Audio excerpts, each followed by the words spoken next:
Hello friends, good morning to all guys. मैं आप सभी से जो मैथ के प्रश्न करा रहा था, ये हमारा जो चैप्टर था ट्रेन। आज हम कुछ और प्रश्न करेंगे और यहाँ से भी आपको कुछ ना कुछ जानकारी सटीक मिलेगी और किस प्रकार से हम आगे आने वाले प्रश्नों को अच्छी तरीके से अप्रोच करें और परीक्षा के दौरान उनको सही रणनीति के साथ कम समय में हल कर पाएं। अब मेरे सामने एक प्रश्न दिया गया है, उसको मैं आपके सामने रीड आउट करता हूं। यहां से देखना, 40 किलोमीटर प्रति घंटा की औसत गति से चलकर एक ट्रेन अपने गंतव्य पर समय पर पहुंच जाती है। अगर कोई ट्रेन 40 किलोमीटर पर घंटा की स्पीड से जा रही है तो जहां जाना था उसे गंतव्य स्थान पर वहां सही समय पर पहुंच जाती है। यदि उसकी स्पीड 35 किलोमीटर की औसत गति से चले तो वह 15 मिनट देरी से पहुंचती है। यानी कि 40 की स्पीड से जब जा रही थी तो सही समय पर पहुंच रही थी। अगर 35 की स्पीड से जा रही है तो उसे कितनी देर लग रही है? तो उसे 15 मिनट देर लग रही है। तो यहाँ पर हमें ये निकालना है कि उसने जो पूरी यात्रा की है वो उसकी दूरी ज्ञात कीजिए। तो यहाँ से आपको मैंने कल बताया ही था, यहाँ से देखना।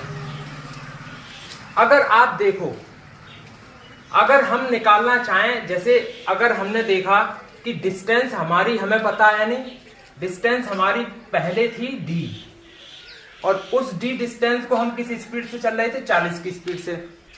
और फिर दूसरी बार जब हमने उसी डिस्टेंस को, उसी सेम दूरी को कितने स्पीड से तय किया? 35 की स्पीड से। तो यहां दिया क्या आ गया भैया?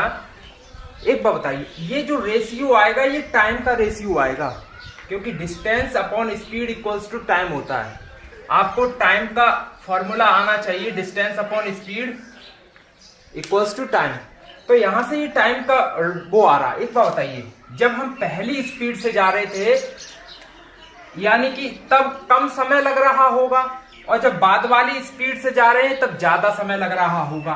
तो हमें बताया गया है कि ज्यादा वाले समय में से अगर कम वाले समय को घटा दें, क्योंकि यहाँ ज्यादा समय लगेगा, यहाँ कम समय लगेगा, तो ज्यादा वाले समय में से अगर हम कम वाले समय को घटाएंगे तो हमें कितने का अंतर मालूम पड़ रहा है? यहाँ पर 15 मिनट का। यानी कि बाद वाली ट्रेन कितनी लेट पहुंच रही है? 15 मिनट। 15 मिनट को हमने घंटे में चेंज कर दिया, 60 से भाग देके। बस यहीं से कैलकुलेशन को हल करना है, जितनी जल्दी आप कर पाओ। देखिए, 35 और 40 का एलसीएम जो होता है, हम 35 गुणा 40 ही लिख सकते हैं, एलसीएम हो जाएगा। और 40 का इधर गुणा होगा, 40D हो गए, और 35 का इधर होगा तो हमारे 35D हो गए। और इधर हम काट सकते हैं ना, 1/4 आ गया। अगर दूसरी तरफ देखें तो ऊपर 40D में से 35D गए, यानी कि 5D बचा। और नीचे अगर यहाँ से देखें तो 35 मल्टीप्लाई बाय 40 इक्वल्स टू 1/4। अगर मैं इसको डिवाइड करना चाहूँ, ये देखो 4 से इसको मैं 10 टाइम डिवाइड कर सकता हूँ, और 5 से अगर मैं इसको डिवाइड करना चाहूँ तो 7 टाइम। ऊपर डी ही है, और देखना 7 10 जा यानी कि 70 हो गया, और इधर 1 बचा। तो ये 70 जो है इधर क्रॉस मल्टीप्लाई में 1 से मल्टीप्लाई हो जाएगा। So we can say that 70 बन जा 70। यहाँ हमें पता चल गया जो हमारी डिस्टेंस थी एक्चुअली वो डिस्टेंस है 70 kilometre. So I think this question is very simple. You are getting lots of information about this question. If you will solve this question according to myself, then you will not get any type of difficulty while solving the question. So I think आपको ये बहुत अच्छी तरीके से समझ में आया होगा। यानी कि पहले जो 40 की स्पीड से जा रहे थे उसमें हमें समय लग रहा था कम, यानी कि सटीक समय लग रहा था, बिल्कुल फिक्स। और बात कम, स्पीड कम हुई तो हमें 15 मिनट हम देर होने लगे। तो यहां से हमें डिस्टेंस पूछी थी तो हमारी 70 किलोमीटर की वो दूरी थी। तो पहला क्वेश्चन आपके सामने हो गया। अगला देखते हैं। ए तथा बी स्थानों के बीच की दूरी 999 किलोमीटर है। एक एक्सप्रेस गाड़ी स्थान ए से सुबह 6 बजे चलती है और कितनी स्पीड से चलती है? 55.5 किलोमीटर पर घंटा की स्पीड से चलती है, और वह गाड़ी रास्ते में 1 घंटा 20 मिनट भी रुकती है। देखिए, उसे डिस्टेंस कितनी कवर करनी है भैया? 999 किलोमीटर। और किस स्पीड से जा रहा है? 55.5 किलोमीटर पर घंटे के स्पीड से वह जा रहा है, ये उसकी स्पीड हो गई। और एक बार बताओ, वह छूटेगा कब? सुबह 6 बजे। सुबह 6 बजे से चलना शुरू किया, समझ आ गया? ये और यह पूछ रहा है अगर इतनी दूरी इतनी स्पीड से तय करेगा, इतनी 999 किलोमीटर की दूरी 55.5 किलोमीटर पर घंटा की स्पीड से तय करेगा तो उसे कितना समय लगेगा। और इस समय के बावजूद भी उसने बीच में एक स्टॉप भी लिया, और उसने स्टॉप कितने समय का लिया, 1 घंटा 20 मिनट का। तो फाइनली उसे ओवरऑल कितना समय लगा, यही वहां से हमें पूछा जा रहा है। यहां से देखिए, सबसे पहले अगर टाइम निकालना है तो आपको ये तो पता ही होना चाहिए डिस्टेंस अपॉन स्पीड, और हमारी डिस्टेंस दी गई है यहाँ पे 999, और हम किस स्पीड से तय कर रहे हैं, 55.5 से। यहां से मुझे करना क्या है, अगर मैं देखूं ये डेसिमल से, ये मैं डेसिमल को हटा सकता हूं और ऊपर एक जीरो बढ़ा सकता हूं। तो यहाँ हमारे सामने हुआ क्या, यहां से देखना बेटा, ये जीरो बढ़ाने का मतलब 10 ही होते हैं। अगर मैं यहाँ इसको 11 से काटना चाहूं तो ऊपर 9 बार और नीचे 5 बार, और ये हमारा हो गया 10। यहां तक तो समझ में आ रहा होगा आपको भैया। अगर मैंने इसको 11 से काटा 9 बार और 11 से काटा 5 बार, यहां तक तो बिल्कुल एग्जैक्ट आ रहा ना समझ में आपको।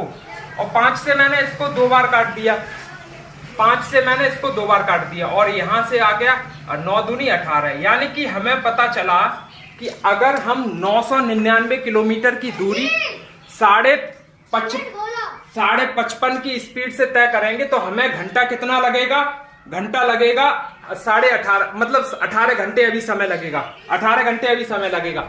और इसने एक सवाल में मेंशन और किया था कि वह गाड़ी 1 घंटा 20 मिनट रास्ते में रुकी थी, तो उसका ओवरऑल टाइम कितना हुआ अगर देखा जाए। तो भाई अगर हम देखें, उसका टाइम जो पहले शुरुआत में लगा 18 घंटे और फिर लिखा 1 घंटा 20 मिनट, मतलब शुरुआत में 18 घंटा समय लग रहा था, फिर 1 घंटा समय लगा 1 घंटा 20 मिनट। तो यहां से उसका जो ओवरऑल समय लगा 19 घंटा 20 मिनट, 19 घंटा 20 मिनट। एक बात बताना, यहाँ पर वह सुबह गाड़ी चलना कब शुरू हुई थी, सुबह 6 बजे, यानी 6 AM पर, 6 AM पर चलना शुरू हुई थी। तो अब हमें 6 AM यानी कि सुबह के 6 बजे में 19 घंटा 20 मिनट जोड़ने हैं, 19 घंटा 20 मिनट जोड़ने हैं। अब ये 19 घंटा 20 मिनट जोड़ के हमारा समय कब बनेगा जाके, वो हमें आपको बताना है। देखिए, अगर सुबह 6 से, यहां से देखना, अगर वह सुबह 6 से और शाम के 6 तक आ जाएगी तो कितने घंटा चल गई, 12 घंटे चल गई। और अगर यही रात के 12 बजे पहुंच जाए, यानी कि रात के 12 बजे तो 6 घंटा और चल गई, यानी कि हमारे अभी कितने घंटे हो गए, 18 घंटे। और 1 घंटा 20 मिनट और चला दो, तो 12 में 1 घंटा 20 मिनट जोड़ेंगे तो फाइनली हमारा जो 1 घंटा 20 मिनट अगर हमें जोड़ना पड़े, 1 घंटा 20 मिनट, तो वो समय होगा 1:20 और वो भी सुबह का। यानी कि आज अगर हम सुबह 6 बजे चले हैं तो यह जो फाइनली जब हम बी पर पहुंचेंगे तो दूसरे दिन सुबह 1:20 पर पहुंचेंगे। तो यही समय पूछा गया था कि हमारा फाइनली बी पर पहुंचने में क्या समय लगेगा। तो यह आपको समझ में आ रहा होगा अच्छी तरीके से। तो आई थिंक ये जानकारी आपके लिए बहुत ज्यादा सटीक हुई होगी। अगर यहाँ से थोड़ी भी जानकारी मिली है तो चैनल को सब्सक्राइब करें, बेल आइकन को प्रेस करें, ताकि आगे आने वाली जितनी भी नई वीडियो हैं उसकी नोटिफिकेशन आप तक बड़े आराम से पहुंच सके। तो I think watch this video till and and share this video to your friends and relatives who want to study very well. So I think this is very helpful to you. So thanks a lot. धन्यवाद। जय हिंद, जय भारत।